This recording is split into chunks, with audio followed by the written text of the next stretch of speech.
SEC basketball today between the Kentucky Wildcats and the Florida Gators. Matchup of a Kentucky team that's yet to lose in conference play. It's been a difficult season outside of SEC action. Florida comes into this game 2-1 on the year. The dominant story for the Gators here, of course, the health of Keontae Johnson, who collapsed on December 12th. While the Gators were taking on Florida State in Tallahassee, great to see him healthy in the building to take this game in right here. It's a Gators team that's battled its own adversity. John Calipari and the Cats have had each of its own, but we are set for tip-off from Gainesville. Kevin Connors, Danny Manning, delighted to be with you for this SEC game. And Danny, despite all the adversity for each of these teams, the train rolls on, and this is a tremendous road test for each team today. No, absolutely. Kentucky's got to come out and control the tempo, and their guards have got to make some shots. Florida's got to continue to play at a high level, which they've been doing recently. Cats in the road blue. There's a baseline drive by Lance Ware, but he may have stepped out of bounds. So the first possession of the game for Kentucky is a turnover.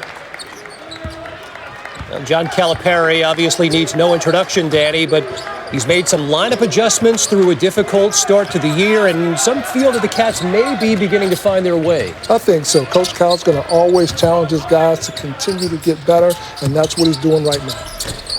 Runner off the window, and it goes down for Tyree Appleby, and a good start offensively for Florida. Florida's coming out, a lot of pressure defense right now. They're going to try to turn over the young Kentucky team. A lot of Cats fans waiting for B.J. Boston to get going. He's come on over the past couple of games. High expectations on a team that, as is par for the course in Lexington, dominated primarily by young players. Here's a drive in traffic. B.J. Boston on cue, but the rebound is cleared by Florida. Pushing it up. Three on the way by DeRougie, and he knocks it down, and Florida off to a 5-0 lead. Nice way to come out of the gates for the Gators. A look at Mike White, and again, it's been a difficult year, obviously, the Keontae Johnson situation, but it's a team, Danny, that's dealt with several COVID stoppages. What's the challenge when you're dealing with so many starts and stops? Well, you know, I think about how many times guys have missed practice, you know, in the rhythm that you have in practice. Now, Mike is a terrific coach. He's going to do a great job. He's got some fire in the stomach for this game in particular and for his team because he thinks they can get to another level. Always seems to be the case when Kentucky comes to town, regardless who the opponent is. Good-looking feed and the throwdown by B.J. Boston. Mintz gets into the paint. Boston cuts to the basket. Nice pass and finish at the rim. Boston needs to see that happen, see the ball go through the rim. Colin Castleton in the starting lineup. He's really come on for the Gators of late, and the terrific offensive start continues on cue. It's Castleton throwing it down. Sets a high ball screen, rolls to the basket. Nice finish. Castleton has really emerged over the past few games. He had a breakout week, co-SEC Player of the Week after going for 23 against Vanderbilt and 21 against LSU. Mintz off balance, a whistle and a foul. Tough shot. And they'll count it, Danny. So an opportunity for a three-point play for Davion Mintz. Mintz has to get into the paint right here, elevates up and makes a tough shot. That's his experience right there, folks. Foul called on Appleby, the first. We talked about Castleton and his emergence for the Gators. Very talented, very skilled player. You can see the work that Juwan Howard did with him at Michigan. He scores over both shoulders with both hands. As Mintz does convert the three-point play. Well, Danny, it's a Kentucky team. We've talked about the struggles that they've had, just 1-6 in non-conference play. How do you go about galvanizing a team like that with this kind of youth? Well, the youth is what's going to galvanize you because you have plenty of options on your bench, and these guys are chomping at the bit to get into the ball game. And when they come in, they know they have to bring some effort, energy, and juice to the team. Second effort that time by DeRougie doesn't go, and the Cats want to run. Mintz in transition slips and falls. No contact, just a wet spot on the floor, and a traveling violation on Davion Mintz. But I like his aggressiveness. He gets that loose ball and he pushes it up in transition. Mintz attacking the basket. An unfortunate turnover there for a Kentucky team that has struggled with turning the ball over here in the early portion of the season. And, Danny, the numbers don't lie, right? I mean, the lowest point total per game since the 84-85 season. They're struggling to get easy shots. What's the best way when shots aren't falling down to go about getting those easy shots? Well, I think this Kentucky team needs to get paint touches. They got to get the ball to the paint and either get the ball up on the rim and get offensive rebounds or kick it out to wide open shooters who can then make that decision, either drive it or shoot the wide open jump shot. Outstanding freshman sophomore Trey Mann with the basketball, tries a deep three, touches every part of the rim before finally going down. Touch it up. This is a guy who makes that Florida Gator team go. He scores, he rebounds, and he facilitates. 10-5 early on. Florida 2-1 in conference play. The Kentucky Wildcats 2-0 despite that odd 3-6 record next to that brand name in college basketball. Pull-up free throw line jumper is off the mark by Boston, and a whistle and a foul on the floor. It'll stay on this end of the floor. Good-looking screen here to free up Trey Mann, Danny. Omar Payne comes over, sets a really good pick. Trey Mann sees the defense go under, and he's on the logo, folks, and he knocks that one down. Touches all the rim. Trey Mann, the leading scorer on this Gators team, 14.5 points per game. He also leads the team in assists and rebounds per game. A little bit of do-everything for Mike White. Yes, he is. He's a very versatile player. Isaiah Jackson in the game for the first time for Kentucky. Terrific offensive start to this one for the Gators. And again, a little bit of banging down low, and you can see the contact underneath the rim. Looked like maybe Jackson got his finger caught on the net. Yeah, but I like that box out by DeRougier. He put his body on him and let him know, you're not going to come in here all game. I'm here. Welcome to SEC play. And you can see that that last possession may have dislodged the netting from the rim inside the O'Connell Center. So we will have ourselves 3 minutes and 32 seconds into this game, our first delay. Well, you never quite exactly know what's going to happen when you show up for work, right? The Kentucky and Florida underway, a fast start and a delay because of a net issue in Gainesville. We'll be right back after. Well, there's a delay right now inside the O'Connell Center in Gainesville, Florida, and here is why. Moments ago, you see the left hand of Isaiah Jackson being caught in the net as he attempted to go for the offensive rebound. It dislodged the netting from the rim, and so a little maintenance being done on Billy Donovan Court. And while they do that, we welcome you inside our ESPN studios. Kevin Connors, Danny Manning, delighted to be with you. Bob Wischusen and Dick Vitale were supposed to be calling this game. They're having some audio issues, so Danny and I subbing in here in their absence here, and it's been a terrific start for Florida offensively against the team who every time they come to town, you're going to get their best effort. Oh, absolutely. They've gotten off to a great start, 5 of 5 from the field. Kentucky's not bad either. They're shooting 50%. They're 2 of 4. So this has the makings for a very good offensive game, which will be to the dismay of both coaches. The Gators have been getting terrific play of late from Colin Castleton, the SEC co-player of the week. He had the big game against Vanderbilt, followed that up with another big effort against LSU. He's a big-time talent. He sure is, and he's very skilled. He can use both hands around the basket. He can step out, set the ball screen, rolls hard to the rim. Great presence for this team, and he's playing at a high clip right now. Meantime, for Kentucky fans who are so used to so much success, in some ways the sky is falling, right? I mean, this is a 3-6 team, which is so strange to say. They are 2-0 in SEC play, but we've had the opportunity to be in studio here the past couple of nights and talk about them, and you have confidence that they will be able to turn things around. Why do you believe that's the case? Well, I think, one, Coach Kyle's been here before. You know, every year, last decade or so, he starts with a new group of young men, and he finds a different way to mold them and get them to play at a high level. And they've started out in conference play playing exceptionally well, and I think that will continue. Now, he's got to depend on his veterans. Olivier Sarr's got to continue to be productive, and Davion Mintz also has to be able to make shots and get that team into the offensive flow and try to take some pressure off of those young, talented freshmen. It's a 10-5 game in Gainesville right now. Kevin Connors, Danny Manning here in studio. They're having a delay there inside the O'Connell Center after the net was dislodged from the rim. So, you know, you get your team ready to play a basketball game. As a player, you warm up, you're ready to go, you're focused. 3 minutes into the game, this happens.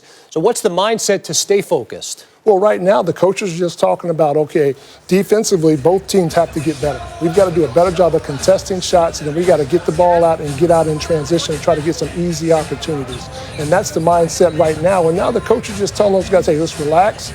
Let's think about what we need to do to execute on both ends of the court to be successful.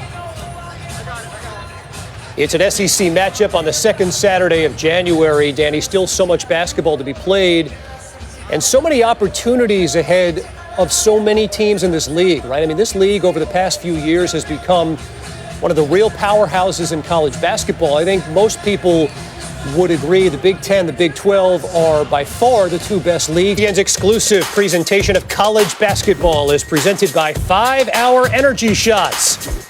Get it done. Young man who may have had his 5 Hour energy before they took that photo. One of the great shots of the many cutouts we've become so accustomed to seeing not only in college basketball but college football. But we continue to forge ahead here, and we continue to play on inside the O'Connell Center. 10-5, Florida Gators leading the Kentucky Wildcats. Oh, nice out-of-bounds play. Pick in for Olivier Sarr. About a 15-foot jump shot. I coached this young man. I recruited this young man, and that is his comfort zone, facing up and making shots from the perimeter. Sarr, a young man who, as Danny pointed out, played at Wake Forest. Senior transfer now playing at Kentucky, and he's come on after what had been a little bit of a slow start, which is understandable, acclimating to a new team. And his energy level is definitely picked up, and, you know, that always happens when you make a shot. Scotty Lewis, baseline drive, and the talented sophomore out of Hazlet, New Jersey, turned it over. Yeah, this young man is probably one of the better athletes in college basketball. He is a freak athlete. I'm excited to see him attack the rim and make plays for his team today. Outstanding defender. He was a consensus second team preseason All-SEC pick. I think some people were a little surprised when he returned, but certainly Mike White thrilled to have Scotty Lewis back in a Florida uniform. Absolutely. I'm really impressed with Devin Askew. You know, he lost his starting spot. He regained it back. That showed me some toughness and some moxie about that young man who is a young freshman. And he's going to help this team as he continues to get comfortable. Askew, who reclassified, as Danny said, truly a young freshman after Dante Allen knocked down that three moments ago to tie it. Kentucky's playing really good defense. The ball goes into the post. They double the post and make them kick it out. A contested jump shot. They clean up the glass, and now they're going to get off to the races. Locke misfires, and the rebound cleared by Isaiah Jackson. And despite all that's gone on, Danny, an opportunity here for Kentucky to take the lead. Yes, they've been solid, just chipping away at it little by little. Jackson going to work. Good challenge at the rim by Omar Payne. It was great defense.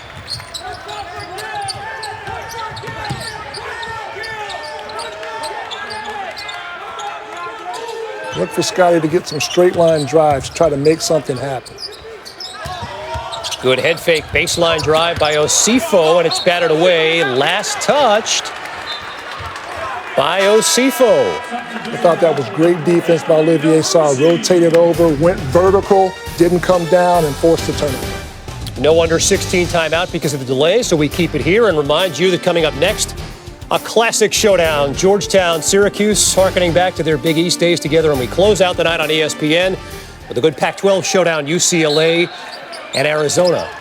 I know I'm talking to a guy who dominated the 1980s playing in the Big Eight, Danny, but I know that Syracuse-Georgetown means something to you, too. Oh, absolutely. The old Big East, those were the days. That big Monday game, those were a lot of fun to watch.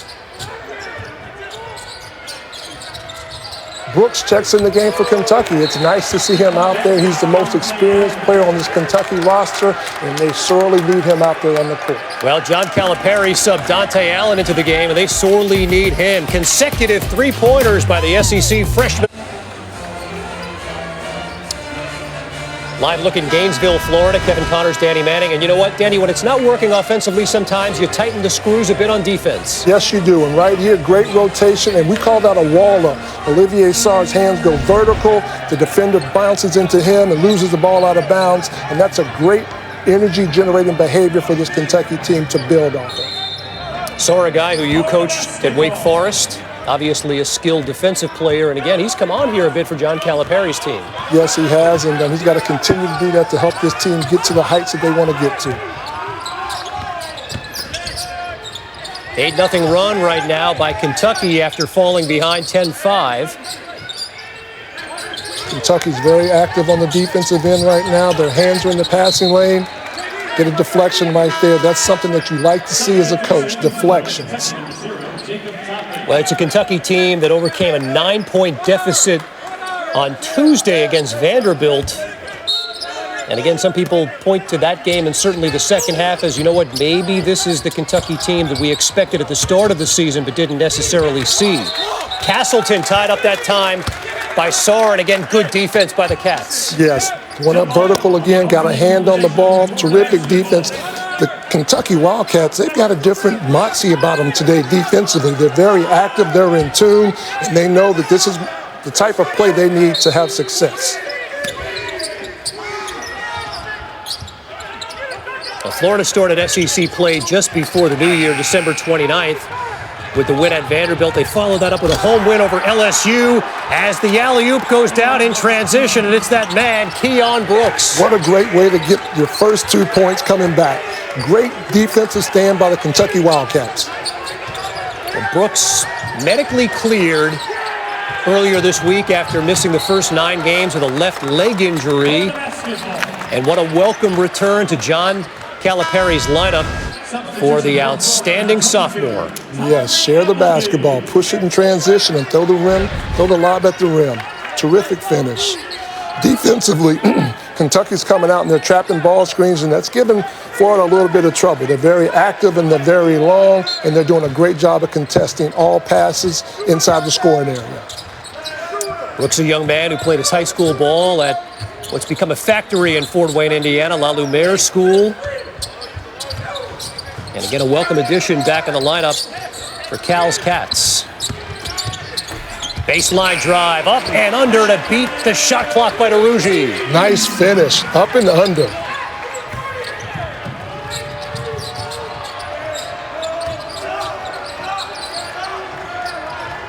I'd like to ask you, nice command of the team, getting them in their offensive sets, getting the ball where it's supposed to. He's really started to grow as a basketball player on the college scene.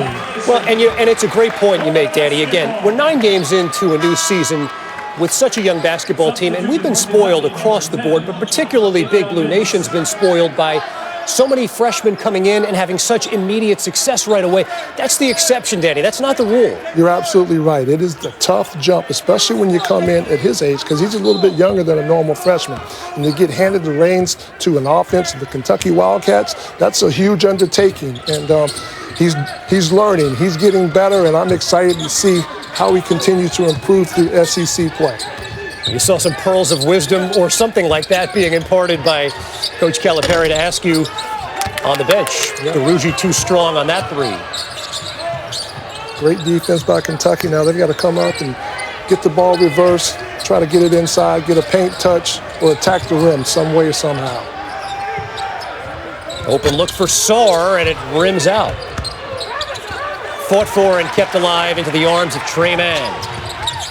Tre Mann needs to get himself going to help his team feel good about what's going on offensively. Oh, terrific hustle play by DeRougie. Above the rim. DeRougie has made his presence felt on this one as the alley-oop is thrown down. Mintz to Sarr. Ooh, good finish, great pass. Back and forth action. SEC play in Gainesville, Florida, as the 15-footer doesn't go down. Kentucky needs to push the ball up, and let's see if we can get another easy shot.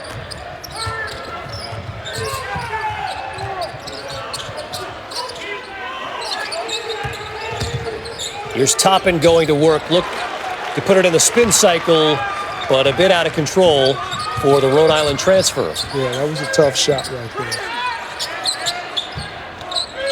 Like the ball movement from Florida, get the ball from one side of the court to the other. Throw it in the post, kick it back out. Appleby, the step back 3. Degree of difficulty very high, but Appleby knocks it down anyway. Yes, he did. Very tough shot. Pretty good defense as well. Fabulous game in the loss to Alabama on Tuesday night. First SEC loss of the year for the Gators. Inside-out action. Sard catches the ball, finds an open guy across the court for a knockdown shot. Nice confidence by Toppin, too. Not bashful about putting him up here as he comes off the bench. Yeah, that's Trey Mann right there. You've got to put your head down and go make something happen. When we come back, a little history lesson for the Cats and Gators. That's next. Back in Gainesville, Florida, Kevin Connors, Coach Danny Manning. Some rich basketball history with both of these programs, certainly Florida in recent years, Kentucky all time. How about some notable firsts here? Steve Williams, first black scholarship player to play with the Gators back in 1971. Tom Payne, they called him the next Lou Alcindor when he signed at Kentucky back in 1970. And then Reggie Warford in 1976, Kentucky's first African-American player to graduate. Danny, we're talking about all three of these things happening in the 1970s. That's the not too distant past as we continue to make strides towards racial equality. You're absolutely right, and big shout out and big thanks to those pioneers because they paved the way for players like myself and players like the guys out on the court right now. Very well said, and a great job by our crew helping us remember the past year, the rich history, not only of things that happened on the basketball floor. Whistle and a foul as Scotty Lewis tried to break free. I think it's the second foul called on Jacob Toppin. This game has a great offensive flow to it, but somebody's got to make a defensive stand to establish some type of breakaway from one another because right now both teams are scoring the ball exceptionally well. Kentucky has 7 assists on 8 field goals.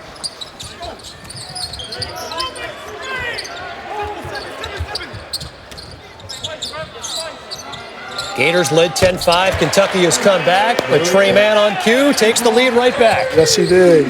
Throws the ball in bounds, goes back and gets it, and hits a knockdown 3 from range. He's gone for 19 twice this season, leading scorer on a Florida team that has just taken a 2019 lead.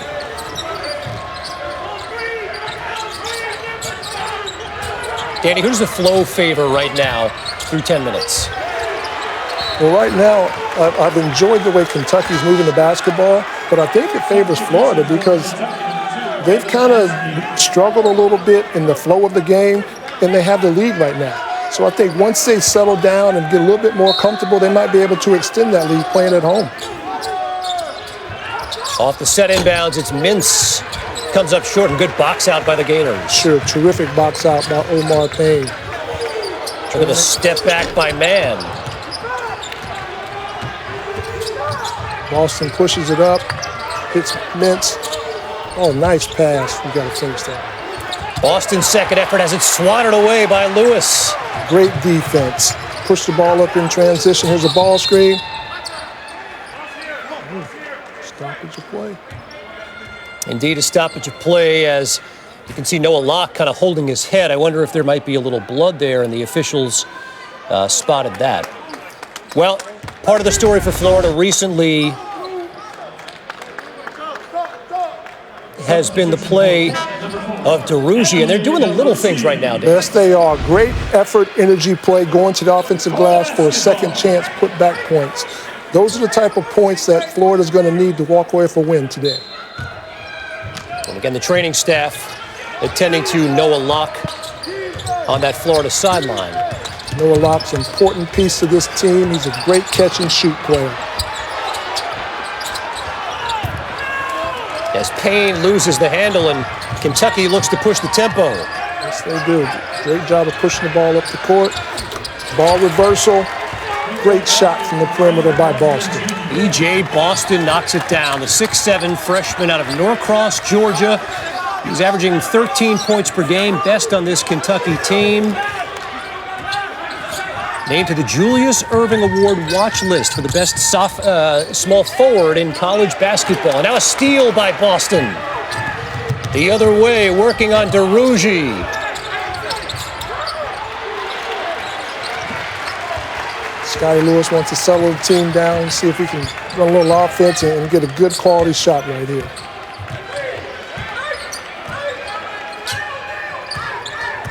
Quiet start for Lewis scoring the basketball, but he tries a 17-footer and continues to be shut out.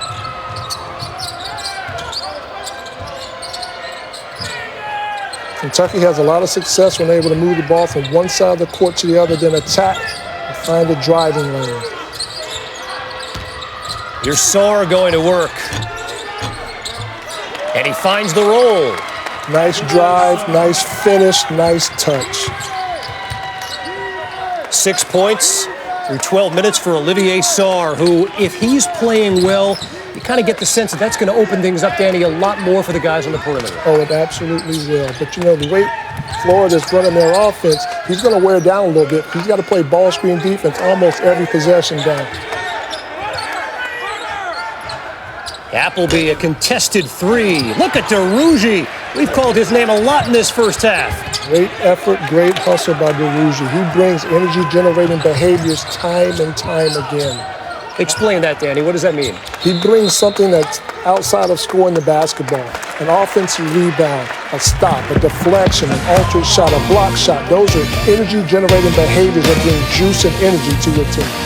He's brought juice and energy to Florida. When we come back, sharing is caring. What that means for Kentucky, that's next.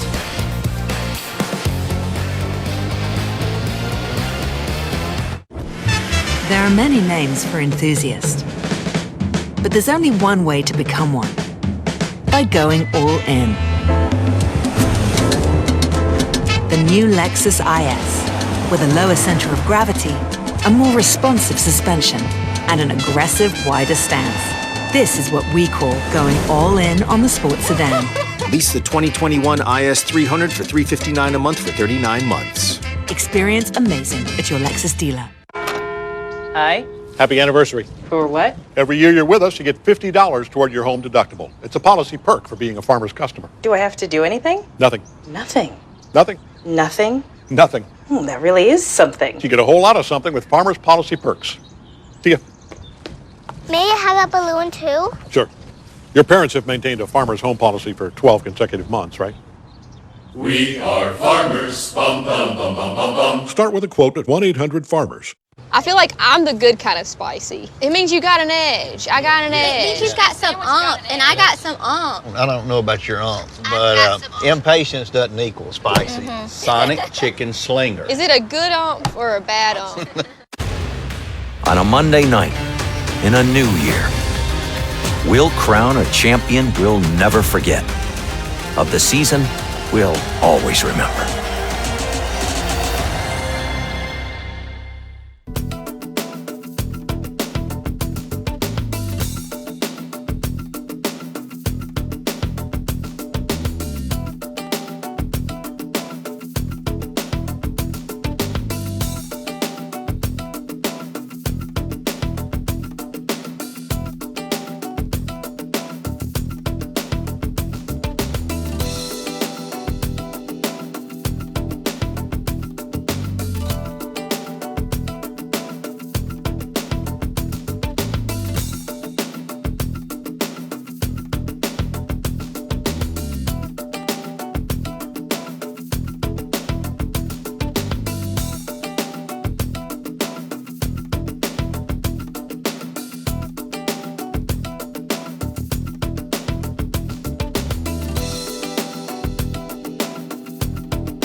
A 4-point Kentucky lead, Danny Manning, a team that had struggled to score the basketball. It helps when shots are going down. Absolutely right. But great ball movement, catching the ball in rhythm and knocking down shots. Getting to the rim, forcing help, throwing lobs to the rim.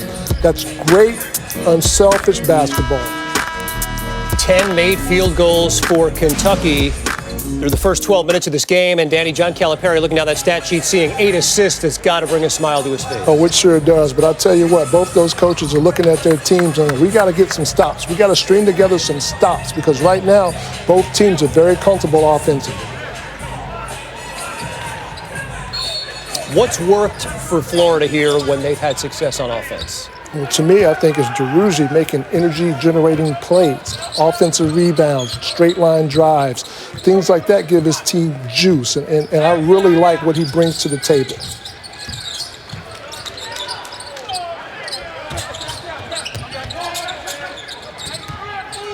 Down to 10 on the shot clock. Good feed by Castleton, and you called for it. DeRougie, no second effort by Castleton. Yes. Great ball movement. Reverses it down to the baseline, throws it to a cutting DeRougy at the rim. The whistle was on the DeRougy attempt. And so it sends the junior forward out of Germantown, Maryland, to the free throw line. And Danny, you talk about energy-generating plays. This guy's been his own 5-hour energy in the first half. Absolutely. 7 points, 3 rebounds, tremendous effort.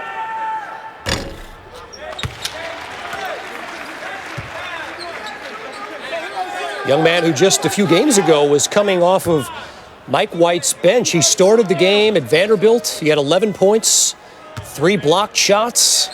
Followed that up with a 16-point game against LSU, and suddenly, with efforts like these, DeRougy is a regular in the lineup. Absolutely, and when Keontae Johnson went down, he moved into bigger minutes, and he's accepted those and excelled with them. Well, we continue to invite you to join us here for great football action Sunday, 1 Eastern, ABC and ESPN, the wild card game, Ravens and Titans, a fantastic matchup. And then, of course, Monday night, 8 Eastern, on ESPN and really, frankly, every ESPN platform, the College Football National Championship game, Alabama and Ohio State. Have you given much thought, Danny, to who do you like in that national championship game? Ohio State. I just like him for some reason. I don't know why, but I just like him. Well, there are a lot of reasons to like him, especially after that performance against Clemson. They ran the football so well. Alabama, that tremendous offense that should make for a great national championship game. Askew finding Mintz. Brooks all the way. Keon Brooks. Nice straight line drive and great finish at the rim. Again, if you're just joining us, Keon Brooks medically cleared to return after missing the first 9 games with a left leg injury, and what a weapon he is now for John Calipari. Great defense by Askew. Picks the pocket, gives it up, and in and out of the hands of Brooks. Last touched by the Gators. I like Askew's mindset, but I think he could have just gone ahead and laid that basketball in, but he wanted to give the unselfish play to his teammate Brooks. Look at Keontae Johnson there. Number one, it's just flat out great to see him back on the bench there for the Florida Gators. Of course, ruled out for the season. He had that scary incident back in December in Tallahassee where he collapsed on the floor. He was hospitalized for some time, but it's so great to see that young man back and a part of this program again. Oh, absolutely. And he was the best returning player in this conference this year. They're going to miss him, but it's great to see him on the sideline, cheering his team on, coaching his fellows on to victory, hopefully. Meantime, Isaiah Jackson all the way, and the freshman forward out of Pontiac, Michigan's giving the Cats good minutes, an opportunity to convert a 3-point play. Very athletic young man. He's a slasher. He slashes to the basket. He gets to the rim. Great athlete. I love his second bounce, and he makes things happen because of his athleticism and skill set.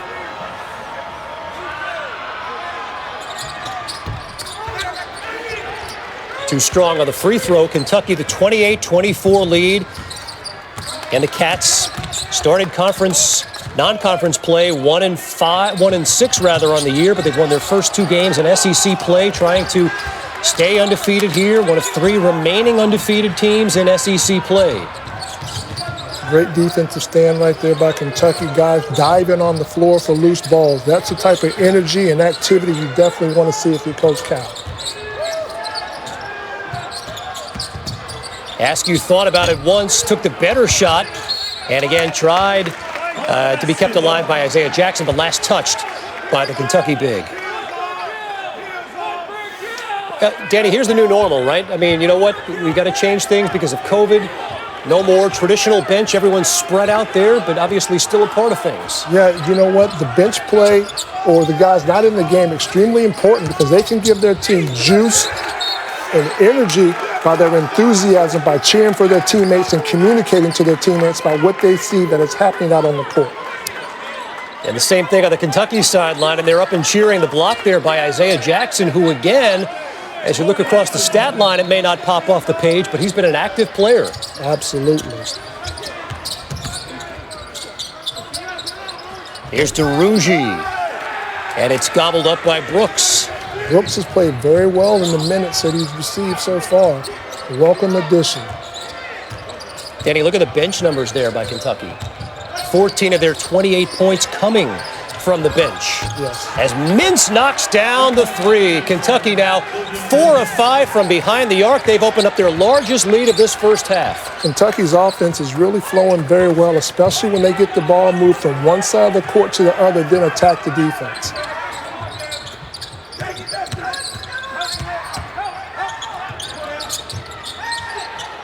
Here's Glover trying a three, and that goes down. Quez Glover. Florida needed that shot. That's a big knockdown shot. Now they got to come back and get a stop on the defensive end. It's a Gators team, number 1 in the SEC, both in field goal percentage and near the top of the league in points per game. Kentucky's done a good job bottling them up, but now a steal by Glover. The other way. Great defensive stand right there. Now they've got to figure out a way to get another good shot. Florida, they're long, they're athletic. They're a top 10 team in the country in blocking shots, and they're kind of moving to a more up-tempo game. Here's Locke all the way. Second effort by Castleton, and it's cleared by Brooks.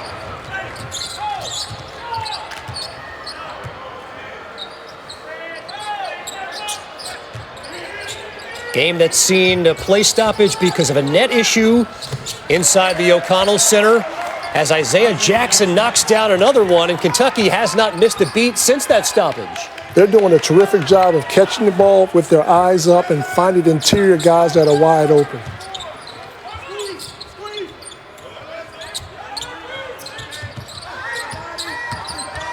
Here's Glover knifing his way into the paint. Castleton has it jostled away, and Askew goes the other way. Devin Askew all the way to the rim.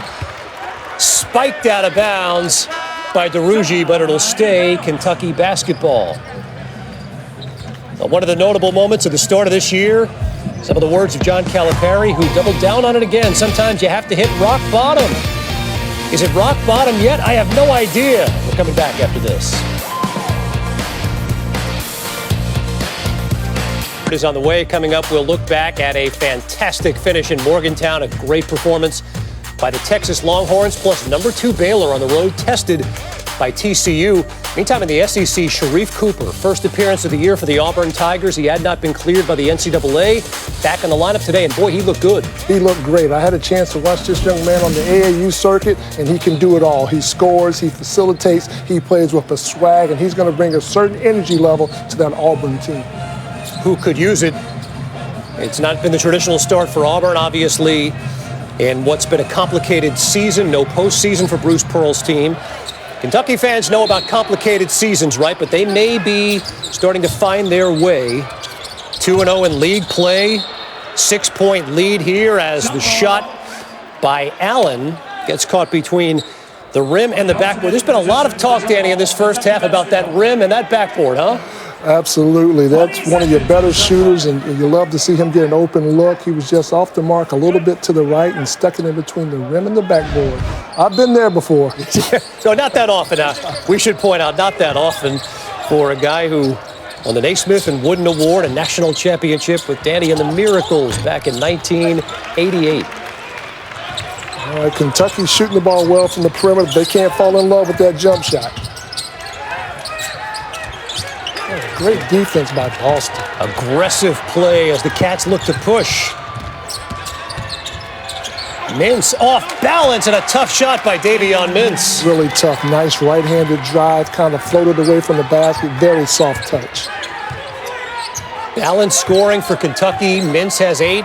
Allen and Sarr 6 apiece. Boston with 5. Kentucky with an 8-point lead. Largest of this first half.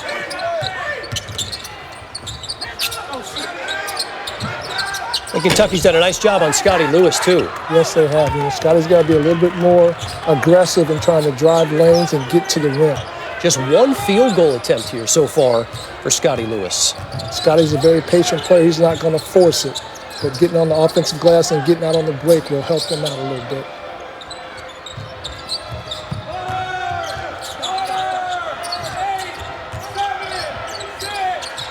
You can hear Cal shouting 5 to shoot it. Mintz does. And the rebound into the arms of Castleton.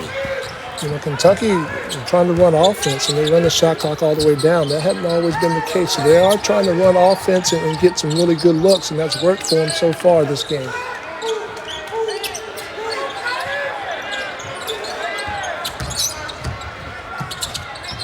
Here's Osifo working on Sarr, and again, strong defense by Sarr. 5 to shoot it. Appleby gives it up. Castleton beats the buzzer, and a fortuitous play by the Gators. Way to stick with it. Kentucky was flying around defensively. Florida continued to move the ball, get it into the paint, and get it up on the rim, maybe before the shot clock. They're going to take a look at it, Danny. I thought he got it off just in time, the reigning SEC Player of the Week. And that's got to be deflating for Kentucky, who did such a great job defensively on that possession. You're right. Those types of plays are deflating. But, you know, if you get in your mind, if we make them score at the end of the shot clock or shoot at the end of the shot clock every possession, I like our chances down the road. Here it is with the shot clock and game clock you see behind the... Oh, he got it off? Did get it off. Yes, he did.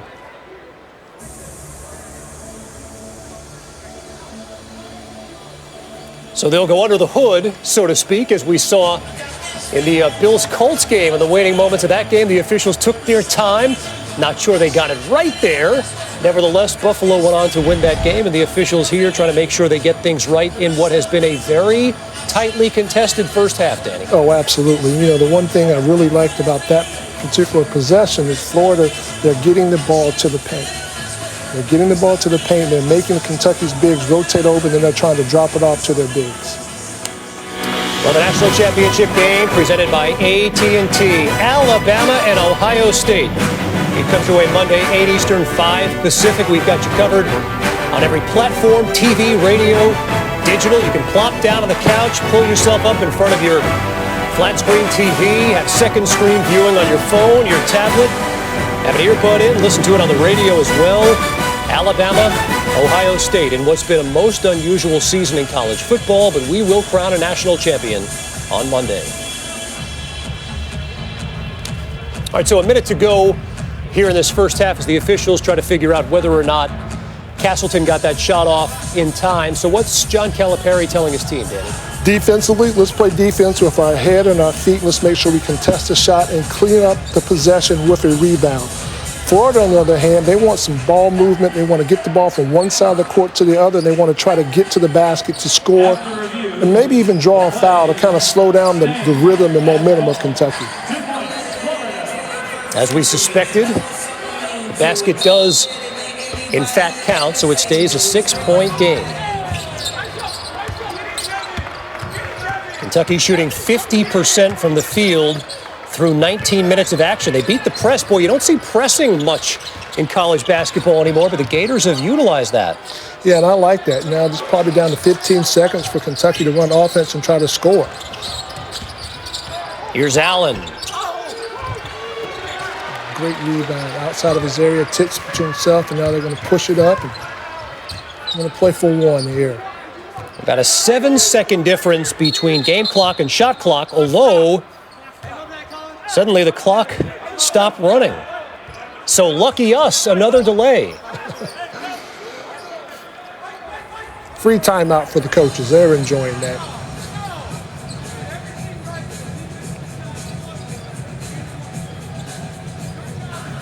Coach White now has a chance to draw up a play, sees what Kentucky's doing. Playing against him when he was at Louisiana Tech, he was one of the best in the league coming out of timeout, so drawing up some plays to get guys shots and scoring opportunities. Not necessarily scoring opportunities, to get points. He did a terrific job of that at La Tech and has continued to do that at Florida. Coach Cal, on the other hand, he's talking to his team. We've got to continue to stay active defensively with our length and try to cause some type of deflection, but make sure that we don't foul a jump shooter and we stay on our feet on the contest. But, you know, we had the opportunity early on in the season to hear that what is now in college basketball circles kind of famous soundbite from John Calipari where he warned fans, hey, you know what? We're going to experience some bumps along the way with this team. You've got to be patient with this Kentucky team. I would say all things considered in this first half, he's got to be very happy with what he's seen. Oh, he absolutely is happy, but he won't tell them that until after the game. He's going to go in there at halftime to continue to challenge them, and he's going to point out the mistakes. He's going to encourage the good, but he's going to not let them get comfortable in their play in the first half. Cats team that is 0-6 when scoring fewer than 64 points per game. They appear to be on pace to blow past that today. About 2,200 fans inside the O'Connell Center at Billy Donovan Court to take this one in on what would otherwise be a packed gymnasium. Obviously, COVID, the game changer on a global scale, but impacting college basketball as well. But it is good to see fans back inside the building. Absolutely, and they're going to, second half, we're going to see that Gator clap, and they're going to get loud, and they're going to bring some juice and energy to their team to help them out, without question, because that's a tough place to play.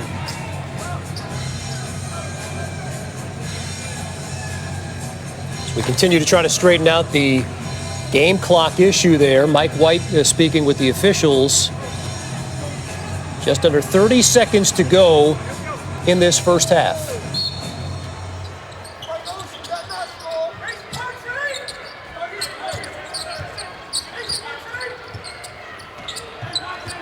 Spread formation here, ball's in Trey Mann's hands, the best player for the Florida Gators. He's got to make a decision, either go get a shot or create an opportunity for someone else.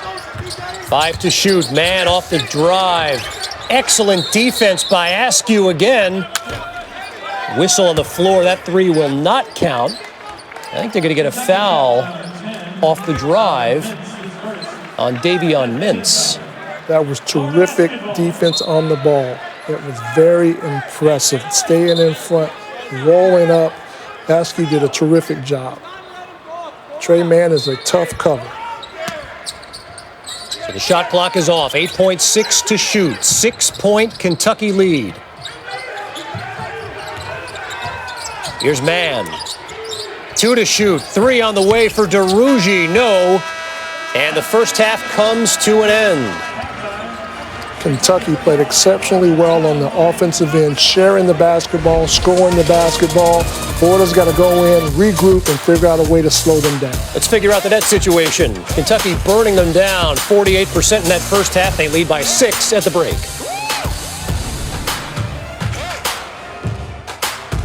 A 6-point lead on the Florida Gators in Gainesville as we get ready for the start of the second half. Danny, it's been a story of Kentucky sharing the basketball. Terrific job of sharing the basketball. 7 guys scored in that first half for Kentucky. Great balance and great unselfishness. 15 Kentucky field goals. They assisted on 10 of them. They shot 4 of 7 from behind the arc. And you know what? This for a Kentucky team that has really struggled offensively at times. Some real positive signs here for the Cats. Very positive. They're working hard in practice, and it's starting to pay off. They're starting to lock in and listen to the game plan and understand what Coach Cal wants. Balanced scoring there. Davion Mintz leading the way with 8. Olivier Sarr with 6. B.J. Boston with 5. And again, you see the bench points, a huge story. And Danny, Florida has struggled to get out in transition. They sure have. But I'll tell you one thing they are doing very well, rebounding the basketball. They out-rebounded Kentucky in that first half, and that needs to continue for them to have some success in the second half. Something else notable, there were only 8 fouls called in that first half. So I ask you, is that a product of clean living here in this game, or do guys need to start getting their elbows a little dirtier? I think it's clean living right now. Both teams only shot 2.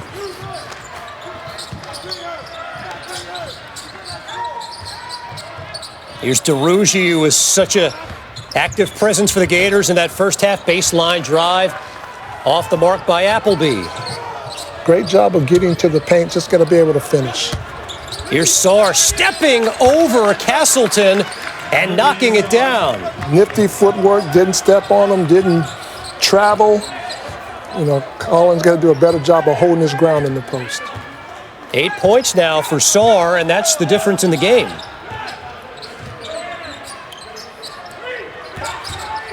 Here's DeRougie working on Askew off the window. What an impressive 21 minutes of basketball from Anthony DeRougie. Great understanding of where he was at. I don't know if he meant to bank that in or not, but they got 2 points out of it. Danny talked about it. The transfer from Louisiana Tech, who's really been pressed into bigger minutes since the incident with Keontae Johnson as they pound it down low. Sarr one more time. That was a great post feed from Keon Brooks. Wrap around with the right hand, hits Sarr. Sarr goes and meets the basketball, chins it, and finishes strong at the rim. Mike White does not like the start of this one. Olivier Sarr, a different story. A couple of big buckets right out of the half in Kentucky's lead. And I misspoke earlier. There's no decision yet on whether or not he will return this season. Danny Manning, he is a fantastic young man with a tremendous future in front of him. One outstanding player for this Gators team. Oh, absolutely. He was the best player returning in this conference, and we would love to see him back out there on the court when he gets cleared, because he's a talented young man. So many well wishes across the landscape in college basketball for the continued progress and recovery of Keontae Johnson. Coach White's changing it up a little bit, going to come with some defensive pressure in the full court to try to get Kentucky out of this rhythm that they are in offensively. Well, he called that timeout like 75 seconds into the second half, so I get the sense, as someone who's been on the sidelines himself, Danny, that coaches don't generally do that. There was a reason he did that. Oh, absolutely there was a reason. Motivated to come out and find a way to get your team going. They'll keep it on this end of the floor. I think they'll get a foul on Castleton. And again, Danny, we've talked about it, obviously. You coached Olivier Sarr. He's been an impact guy for Kentucky in this game. He's done a great job of making himself available, and Kentucky's done a terrific job of getting him the basketball, and he's finishing at the rim and in the paint. Leading scorer for the Cats. He's got the first 2 field goals here in the second half.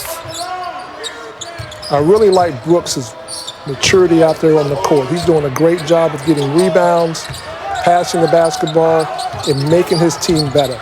Here's Boston, drops it off to Brooks, who throws it down. Great teamwork. Absolutely. Boston gets into the paint, gets contested, drops it off to Brooks for a nice, strong, two-handed dunk. 11 assists now on 18 field goals for a Kentucky team who is humming offensively. Appleby all the way. That bucket will count and a chance for a three-point play. That was nice. Little clear out ISO on the right-hand side. Hesitation, go, explodes with a nice scoop shot high off the glass. Another one of the many players, as you see the dominance at Kentucky under John Calipari when the Cats lead by double digits at the break. Tyree Appleby, another one of the players in college basketball who tried the transfer market, played at Cleveland State, sat out last year, and he's really been a weapon here in Gainesville. Absolutely. Had 18 points last Tuesday against Alabama.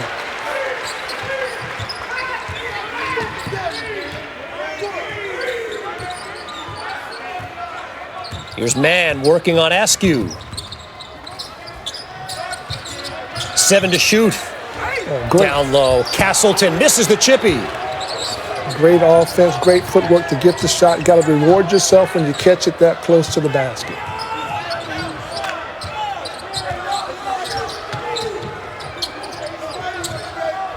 Boy, they are really looking to go through Sarr. Yes, they are. On this catch, it was a double team. Oh, my gosh. Really, really nice athleticism by Keon Brooks. Up and under. The alley-oop attempt for Lewis a bit too high, and even Scotty Lewis can't soar to bring that in. Danny, Keon Brooks has been fabulous. Sharing the basketball. He gets into the paint, drops it off. Strong finish. Great teamwork. Coach Cal is loving that on the sidelines.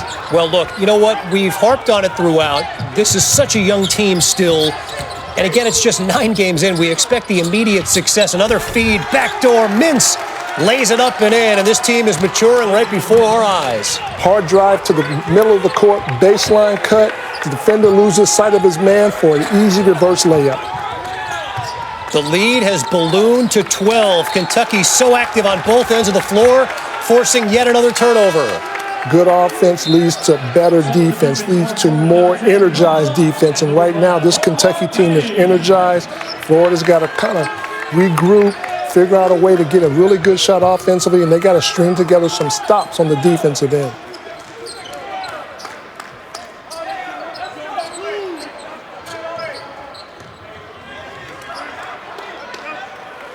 A Kentucky team that started the year with the win over Morehead State. They lose to a really good Richmond team out of the Atlantic 10, and then to Kansas as well. The one that jumped off the page a bit was the Georgia Tech loss, and you start saying, uh-oh, maybe this is really going in the wrong direction. After that, Notre Dame, North Carolina, Louisville, but they've stabilized here. Mississippi State the win. Vanderbilt last time out, and they are playing at a high level today here in Gainesville. Let's say Lincoln comes out with a deflection in transition. In and out of the hands of Boston. Well, I get the sense you can live with those when you're sharing it the way Kentucky is. 14 assists on 20 field goals. Davion Mintz and the Cats lead it by 12.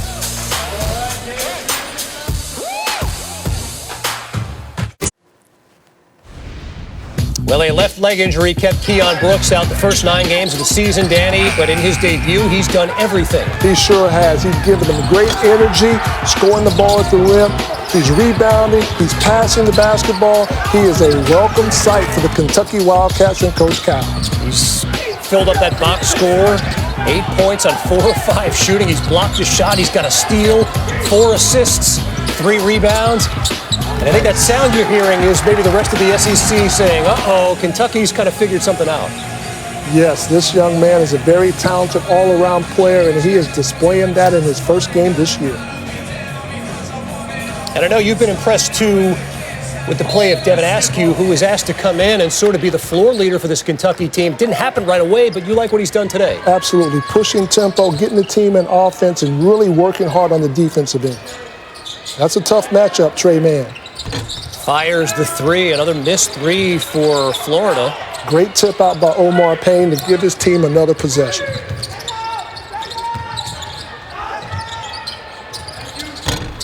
There's Locke, who can't get it going. A whistle and a floor as Payne was active on the offensive glass. He sure was. He got a hand on that, and Sarr was holding him down low, and the official caught him.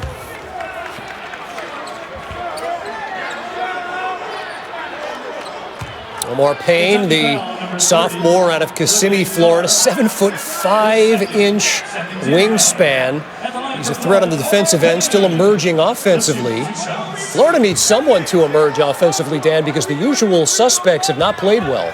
You're right. Trey Mann has scored the ball fairly well. DeRougie, Payne needs to get himself going, and Scotty Lewis as well. Those 2 guys have got to get some easy ones, either get to the free throw line or get out on the break and get an easy layup to see the ball go in the basket.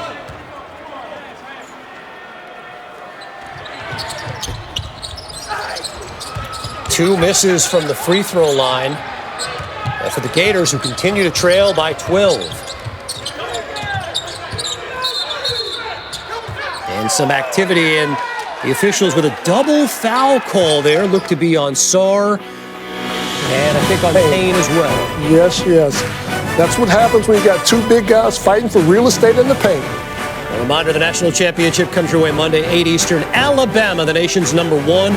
Dominant from the beginning of the season till this point. Ohio State, the late start. But, of course, the victory over Clemson in the college football semifinal, and they will have a chance to play for a national championship. And now some barking at John Calipari there by the officials.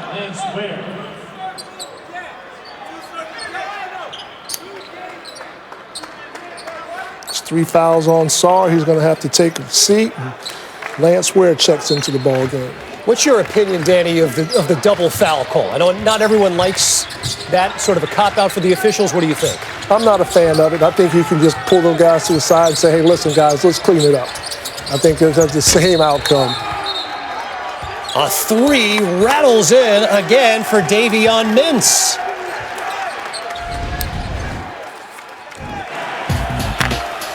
Well, last time out against Mississippi State, John Calipari was active. He got into it, barking at the officials. Cal didn't see the end of that game. But you know what?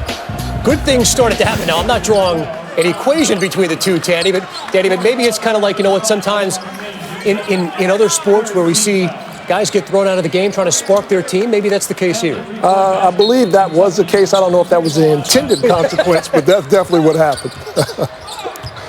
But whatever it's been that he's been saying to the officials or his team, it's worked. Yeah, they're playing very well right now. They're in a good rhythm, and they're very unselfish with the ball movement. And Mintz has been playing spectacular. Three on the way by Askew. It goes down, and Kentucky firing on all cylinders. Yes, they are. Askew's playing the game the right way and gets rewarded by making a tough contested shot. Danny, they're shooting 55% from the floor, 55% from three, 6 of 11. Offensively, they're in a great rhythm right now. Florida's got to regroup and make sure they come out and do a better job of contesting shots. And they're doing a terrific job of rebounding the basketball. They're out-rebounding Kentucky, but they've got to slow that rhythm down. They've got to be a little bit more disruptive on the defensive end. Oh, we won't get it on, man. You know, it's one thing to say that a team is struggling offensively. It's another thing to say that they're solving it on the fly. And you got to go way back to the last time Kentucky started like this. I mean, Houdini was performing the last time, Danny, Kentucky got off to a 3-6 start. We hadn't even had really Route 66 in place yet. What we're saying is it's been a while since this basketball-rich program has slumped like this out of the gates. Yes, it has been a very long time, and the Kentucky faithful still aren't happy with that. Yes, it's been like a Hitchcock-like start to the season for the Cats, but boy, they are impressing through 25 minutes on the road here in Gainesville. That's right, they are. In the midst of a 10-0 run, what can Florida do to get flow offensively? Just got to come down, execute, get a good shot, get something going to the basket, get to the free throw line, see the ball go in the hoop. 5 to shoot. Glover. Contact on the floor as he went body to body with Lance Ware. It's a great drive, way to get to the basket. Now they get a chance to score with the clock stopped and also set their defense about what they want to do coming out, figuring out a way to get a stop or be more disruptive. Oh, on the floor, not even shooting.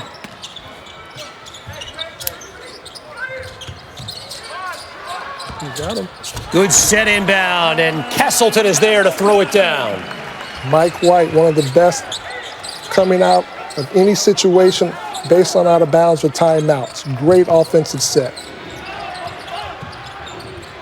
Castleton got off to a fast start, and again, you're seeing pressure being put on by Florida. Yeah, they're trying to change the flow of the game, try to get Kentucky out of their rhythm, and it worked.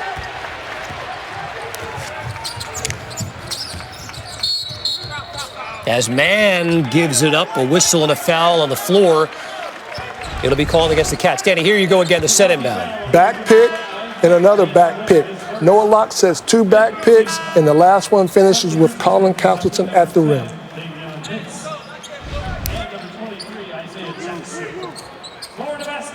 Castleton had the fast start, 4 points in the early going. Those were his first 2 since early in the first half. Same play.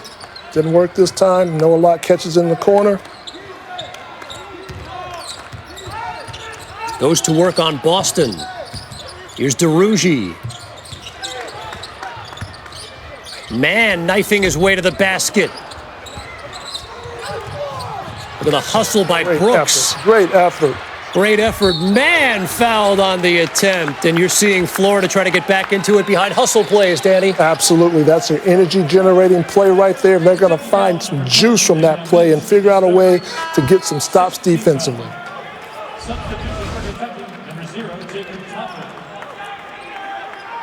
Well, the shots aren't falling, but that doesn't mean the effort doesn't have to be there. And Mann aggressively trying to forge the Gators back into this game. Yes, sir. Get to the free throw line. Got to reward yourself when you get there. Make this one. Now you set your defense and probably apply some more full court pressure.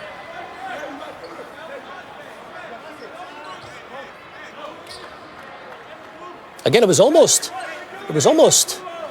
unusual to see Florida with their full court pressure in the first half, and then on the last possession. Why don't teams press as much anymore, Danny? Well, I think it's a preference of the coach and also has to do with the skill set or athleticism of your team. Well, it works for the second straight possession. Another Kentucky turnover. Yes, that's what you want to see if you're Coach White. Your team scrapping on the defensive end, coming up with the basketball. Now you got to run good offense, figure out a way to score so you can get that defense set once again. Well, and you know what? Look, I mean, that's part of it, right? When teams don't press as much anymore, you don't work on beating a press in practice. To me, it's a strategy I'm surprised we don't see as much utilized, obviously, especially when teams are down big. I agree with you. Definitely agree with you on that one. And spacing has to be good also, and that spacing wasn't quite right for Kentucky that particular possession.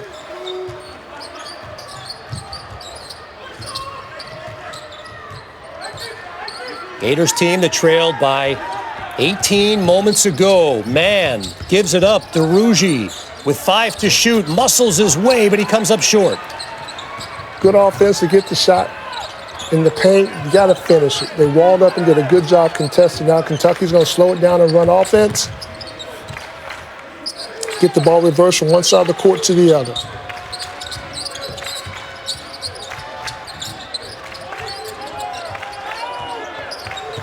Cats led by 6 at the half. They've led by as many as 18. Here's Askew. Good-looking shot by Devin Askew. Nice pull-up going to the left. Freshman guard out of Sacramento has 5 points, couple of assists. That's what Noah Locke does. Catch and shoot player. Terrific setup by Trey Mann. Got into the paint and found the open man. First field goal of the game for Noah Locke. It comes nearly 28 minutes into the game, and it trims the lead down to 14. Florida's got to play defense now with their head on their feet, stay in front of the ball, contest the shot, and finish the defensive possession with a rebound.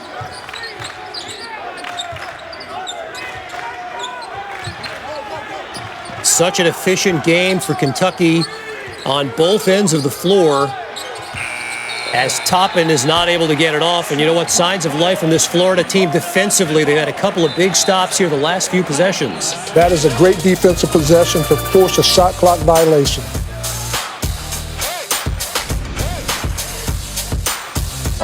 Every cent, 100% of the proceeds goes to the V Foundation. Danny, for a guy who's on the Mount Rushmore here at ESPN, but he's on the Mount Rushmore of life for all of the work Dick Vitale has done in the battle against cancer. Absolutely terrific work by Dick Vitale and everyone associated with him. I've had a chance to be a part of that, and once everything goes back to normal, it is a must-do. It's a bucket list item to be a part of that gala. Dick Vitale, Bob Wischusen were supposed to be a part of this game tonight. Audio issues have pressed myself and Danny Manning into action, and we've enjoyed what's been an entertaining game from Gainesville as the Gators try to claw their way back in behind Noah Locke. That was a nice finish with the right hand at the rim against the length of Kentucky. Now they're turning up the defensive pressure, trying to speed Kentucky up into another turnover. Look at the second effort and the finish by Isaiah Jackson. Athletic, above the rim, strong finish. Jackson has played well off the bench with 4 points. Here's a long three by Locke. And here he goes the other way. Big time throwdown by Keon Brooks. Keon Brooks, Johnny on the spot. Loose ball, comes away with it for an easy fast break bucket for the Kentucky Wildcats. Just when it seemed Florida was getting back into this game, consecutive turnovers and now a third on 3 straight possessions, and the Cats have upped the lead to 16 again. Just a little miscommunication. Appleby comes off. He runs a tight curl. Colin Castleton thought he was popping out and threw it to where he thought he was going to be. Let's take a look at tonight's Wendy's Wooden Watch. Luka Garza, the second in Division I in scoring, Danny. He came into the season as a guy who would be the preseason favorite to take home the trophy that you own yourself. I don't think he's done anything to give us the impression that he's not the guy to do it again. Right now, he is definitely the front runner for this award, without question. Now, can he take home a Naismith Award like you did yourself? You took home the double-double that year, back in 1988, right? Yes, 88. I believe he can. He's having a terrific year, and he continues to improve.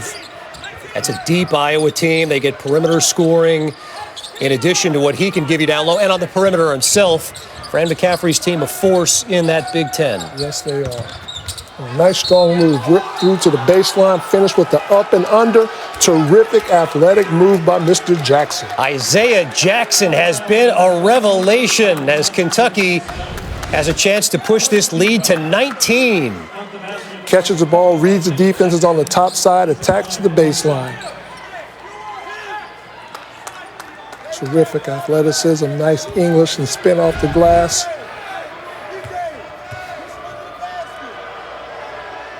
Jackson, a young man who has been a force rebounding the basketball. They haven't gotten the scoring from him like they've seen in this game. And again, tremendous balance here. Mintz with 13, Brooks with 10, Jackson with 9. Sarr is in double figures. Terrific balance for the Wildcats this outing.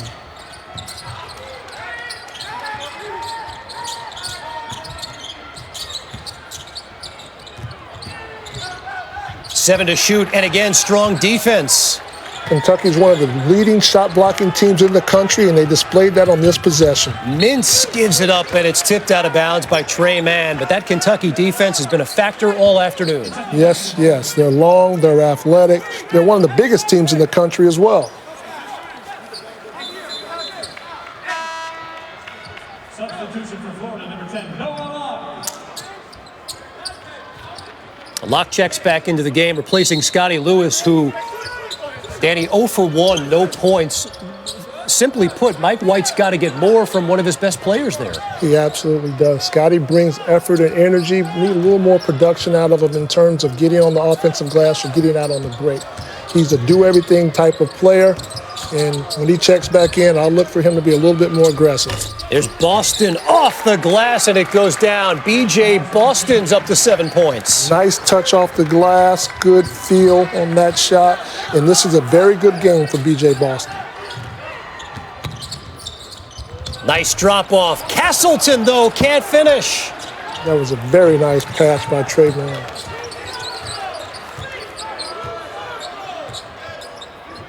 Florida had cut the lead to 12, but since then, Kentucky has gone on a 9-0 run.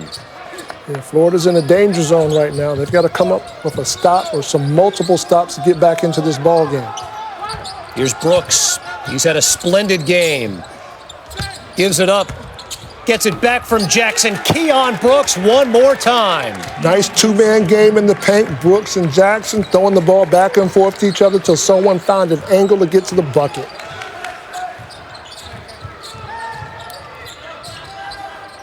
Danny, you turned this game on, and you hadn't seen a Kentucky basketball game before this. You say, wait, problem? What problem with this team? They're having their best game of the year by a lot. Yes, they are. They're doing a terrific job of scoring the basketball, sharing the basketball, moving it from side to side offensively, and then defensively. They're playing defense with their head, their feet. They're contesting shots. They're getting deflections. They're getting out on the break. This is a very good showing for Kentucky today.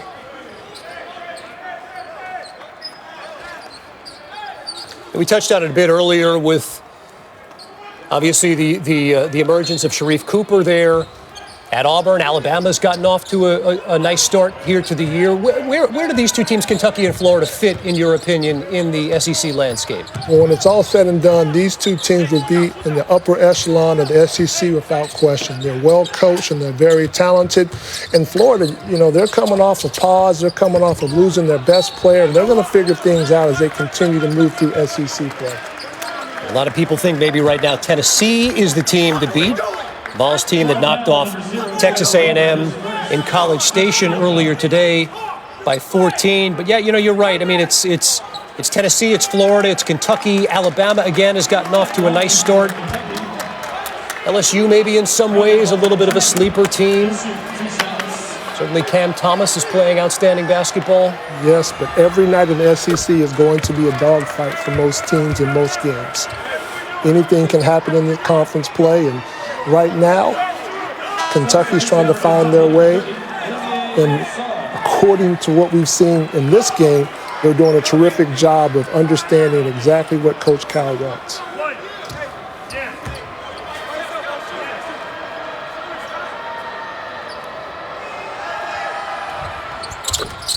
As Boston knocks down the second, he's up to 9 points.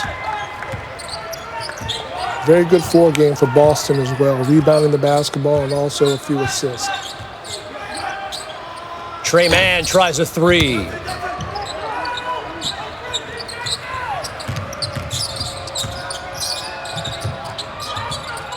And now Devin Askew is going to reset this offense. Part of a 13-0 run Kentucky has been on in the last 4 minutes.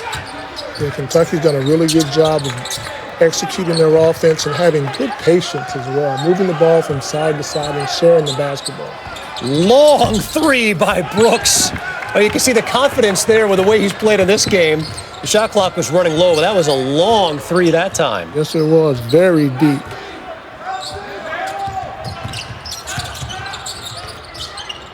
Here's DeRougie straight on.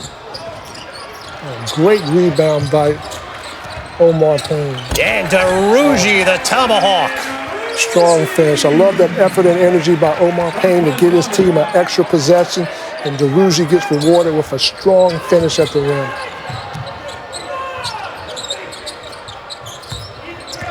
Florida's pressure, they're going to try to turn Kentucky over, make them uncomfortable, be a little bit more disruptive than they've been. And it's working. Kentucky's playing way outside the scoring area right now. Well, again, to your point, Danny, only too happy to bleed some of this clock in front by 23 on the road. Looking to move to 3-0 in conference play. Here's Brooks. Three on the way, front rim by Dante Allen doesn't go. That was great defense by Florida. Now they got to come down and get a bucket. Here's DeRougie again straight on. And the threes that were falling in the first half, just not falling right now.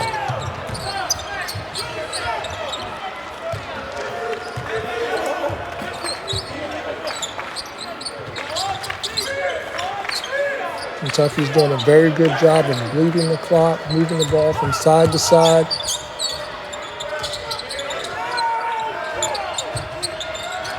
Now we got to go make a play right here. 5 to shoot. Here's Brooks working on Glover, dribbles it off his foot, and a shot clock violation. Terrific defense by Glover. Stayed in front of the ball, got up under the bigger offensive player, and caused a turnover. When we come back, no Dickie V on the broadcast, but we're going to run down a little history lesson with Dickie V. That's coming up next. We're up to edition 12 here. You can look at the contact section on Dickie V's iPhone. There's no one you can't find as we go down memory lane there. By the way, Bevo Francis, a third-round pick. I mean, who was taken ahead of the guy that scores 116? I don't know. What was your best day in college? I was in the 40s. For a man that scored roughly, 2,700 points in your college career? Somewhere. Thereabouts. Thereabouts. Give or take a point or two.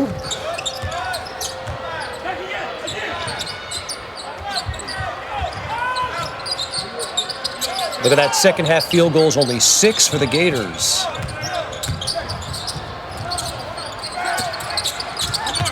Seven to shoot. It doesn't go down for Jackson on a day where just about everything else has. Trey Mann got hit in that little dust up in the paint. Hopefully he's okay.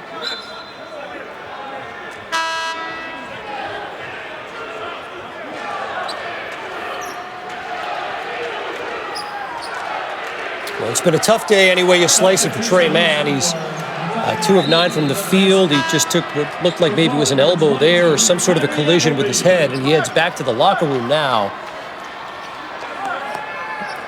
Yeah, he's had a tough day scoring the basketball, but he's their leading rebounder.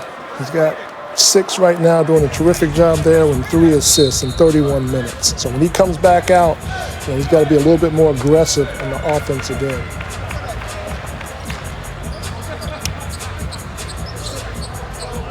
So as they tend to another issue on the court there inside the O'Connell Center, we have a little bit of a break.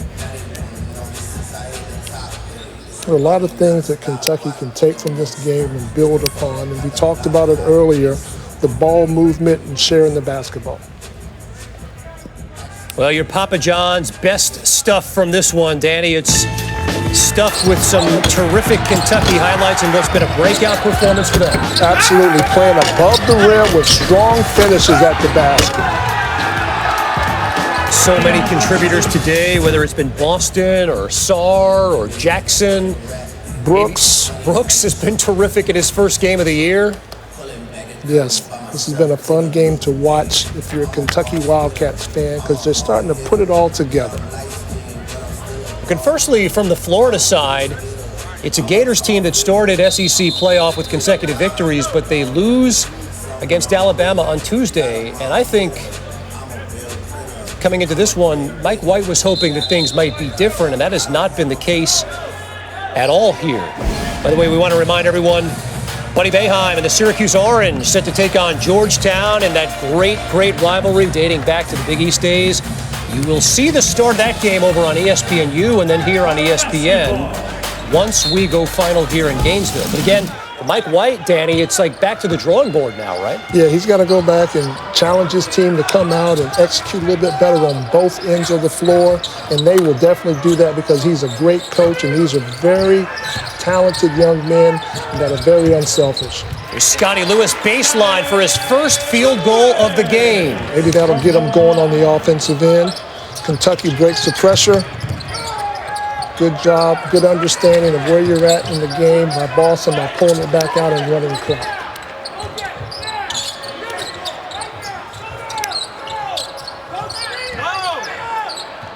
High ball screen for Askew. He comes off, probes a little bit. Oh, beautiful basketball. Gorgeous feed by Jackson to Toppin.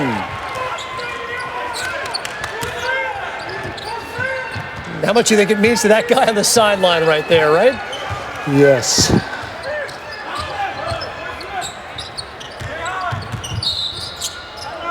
And a whistle and a foul on B.J. Boston. One of the few things that hasn't gone Kentucky's way in this second half. They've opened up a 23-point lead right now. Kentucky's come out and played exceptionally well. This Florida Gator team, they're very talented, and this is not the Florida Gator team that we will see at the end of SEC play. I can promise you that because Coach White is a terrific coach, and they are going to change things up and get it going in a different direction as we move forward. Well, and again, it speaks to, look, we're in league play now, right? I mean, and you know, you could make this case across the board in college basketball, but especially in power leagues like the SEC. I mean, this is what it's going to be like on a night-in, night-out basis.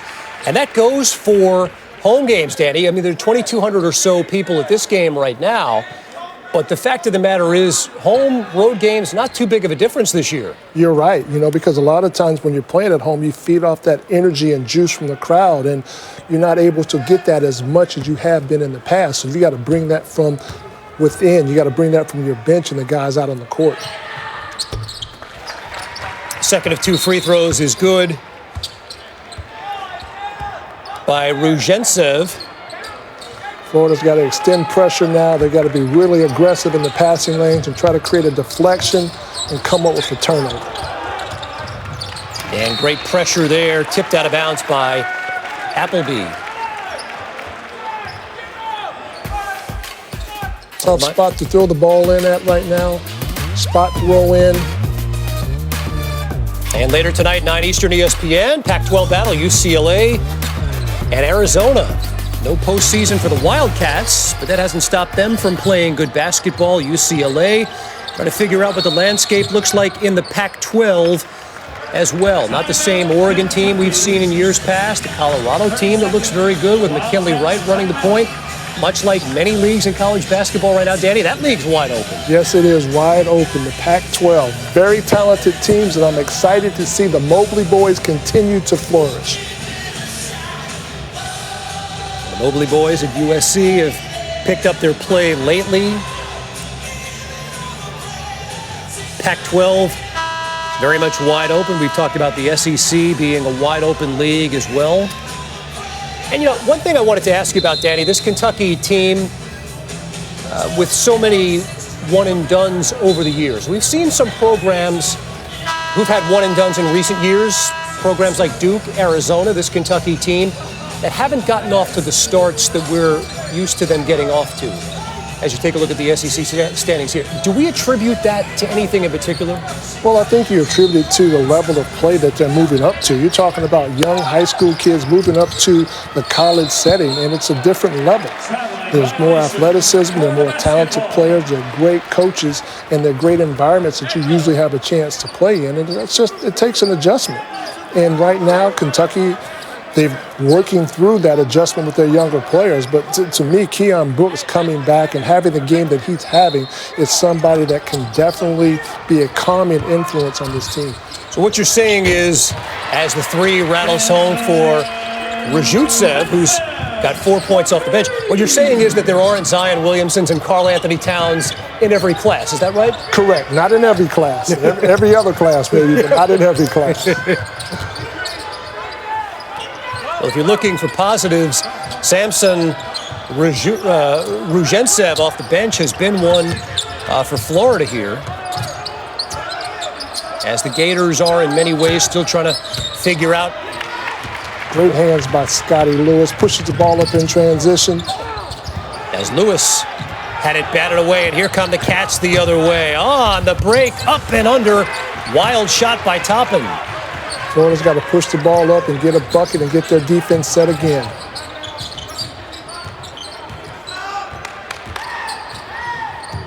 Here's Rujentsev losing the handle, gets it back.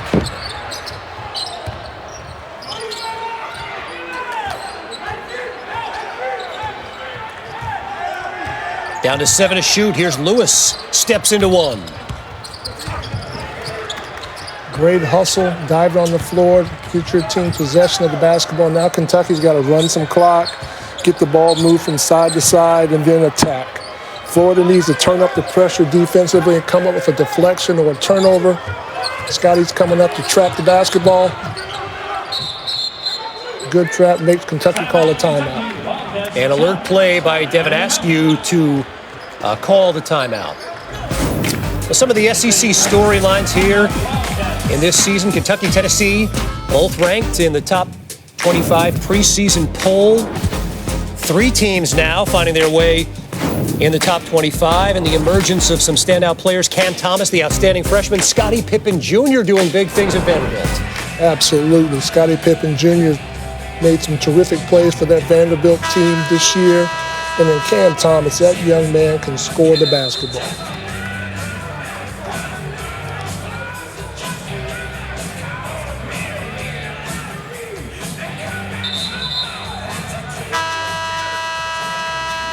Well, again, you can look at the record overall and see 3-6, and obviously that is so foreign to Kentucky and Big Blue Nation. But guess what, Danny? We're in conference play now, and the Cats are atop the standings at 3-0. Yes, they are, and continuing to have performances like this, they're going to continue to win ball games because they played a really good, overall, unselfish ball game, and it's really nice to see based upon how they came out starting the season 1-6. Well, and look, you know what? We've had the opportunity to highlight so many different players on this Kentucky team. I know you've been impressed with Devin Askew today, but to me, with Keon Brooks back in the lineup for John Calipari and what he gives Kentucky in so many different facets of the game, that is a difference maker for this team. It sure is, because he can score the basketball, he rebounds, he's a good playmaker for his size, and he's very unselfish. Appleby trims the lead down to 16 as the Gators continue to apply the full court pressure. So if he can get another trap, come up with a deflection, get another score, try to tighten up the screws a little bit on Kentucky here. Mintz lobs it. Oh! Boston tried to get his hands on it to throw it down, but he was butchered along the way. Omar Payne doing a good job of protecting the rim. Games like this, you don't want teams to get comfortable throwing lobs on you, and you go up and you try to stop that from happening. And Omar Payne definitely did that, just grabbed a little bit too much body in the process. It sends the freshman B.J. Boston to the line. And, you'll look at the box score and you'll say not an eye-popping line for Boston. 9 points, 4 rebounds, 3 assists. But his continued emergence and that of others and his ability to get other guys playing better basketball, so big. I thought his floor game was really good. Good patience, good understanding, a few assists. Defensively, he was active, and he just let the game come to him, and good things happen when you do play like that. Here's Rujentsev, rattles one home again. Samson Ruzhentsev is making a case to see some more minutes here down the stretch. He's played very well in the second part of this second half. Yes, he has. He's come in the ball game and given Kentucky some juice, a little bit of life. And we all know he's a capable shooter. Askew splits the double. Boston takes it all the way. Look at the second effort by Keon Brooks. Hey, come here. I don't know that that's going to count. I think they get a foul as Boston took it to the basket. Well, you know what? Dick Vitale's the lost season. One book, $29.99. Two books, $39.99. Dickie V's Mount Rushmores of college basketball. You can head to dickvitale.com. All proceeds benefit the V Foundation. I'm reading the promo earlier, and I'm thinking, back in your playing days, Dickie V must have been a huge part of college. Obviously, in the 1980s, and again, one of the Mount Rushmores. What are your memories of Dickie V coming into the Fog to broadcast Danny Manning games? The energy that he brings, the passion that he brings. You know, when the game is over, you're rushing home to turn on the TV to hear him, to feel that passion, to feel that energy. And he's been so good for the game of college basketball and what he's doing for the young people that are struggling in our world today. So impressive of a young man, and very thankful that I've had the opportunity to spend a little time with him, and he's a great guy.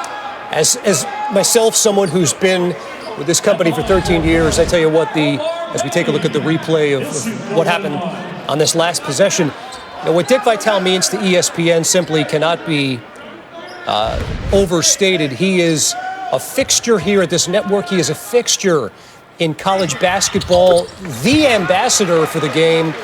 And again, the work that he's done with cancer and the V Foundation and raising money to help fight that dreaded disease and find a cure, it has been absolutely remarkable. And he's a saint, and he is on the Mount Rushmore of ESPN. Absolutely. No question about it. We otherwise would have heard Dickie V today, along with Bob Wischusen. Some gremlins getting in the system. Prime-time player, baby! P.T. Peer! Well, we've seen P.T. Peers across the board for these Kentucky Wildcats today. Yes, they have been. Terrific. Tough spot to catch the basketball. Kind of coffin's corner is what we call that in the basketball world. Florida reaches in and fouls, stops the clock.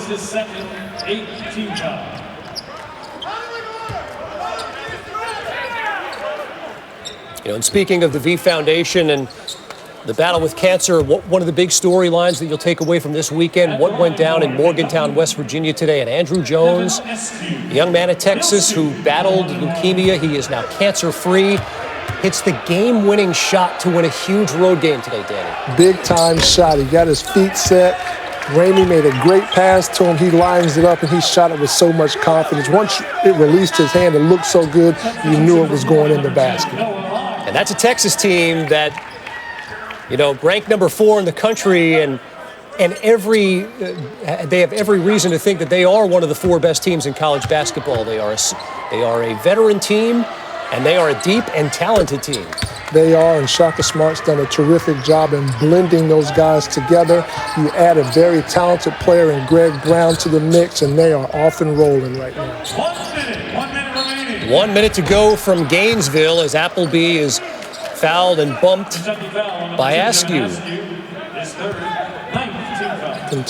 Kentucky's still got to finish out the game defensively because Florida's not going to stop. They're going to continue to attack the basket and try to score and set up their defensive pressure. A reminder that Georgetown-Syracuse is coming up next. Dave O'Brien, Seth Greenberg standing by. You can see that game right now over on ESPNU. But you'll see it here on ESPN in 59.9 seconds. Substitution for Florida, number 44, Niles Lane. Well, Mike White hasn't stopped coaching, Danny. Not at all. He's not going to until that clock reads zeros across. Making it tough to get the ball in bounds.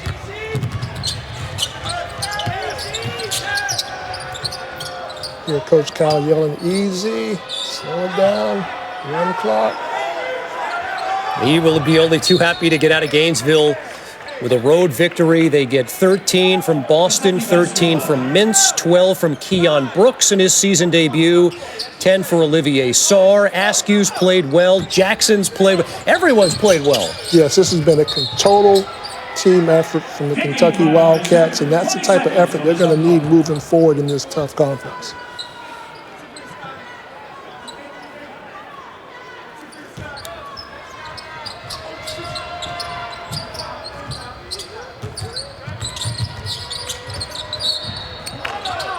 Look at the on-ball defense, the continued pressure, and a foul called on Appleby. Well, and again, we've said that Florida hasn't played particularly well in this game, but if you're Mike White and you're watching the film of this game, you know what? You say, hey, at least I like that, right? Absolutely. You like the fight. And what I really liked about it was player fell down and all 4 of his teammates sprinted over to help him up.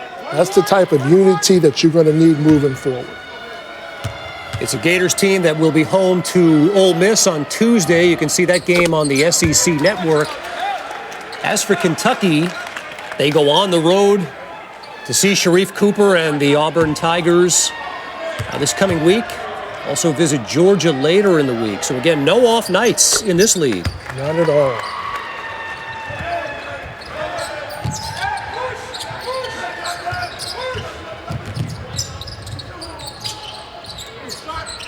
Appleby tries a 3.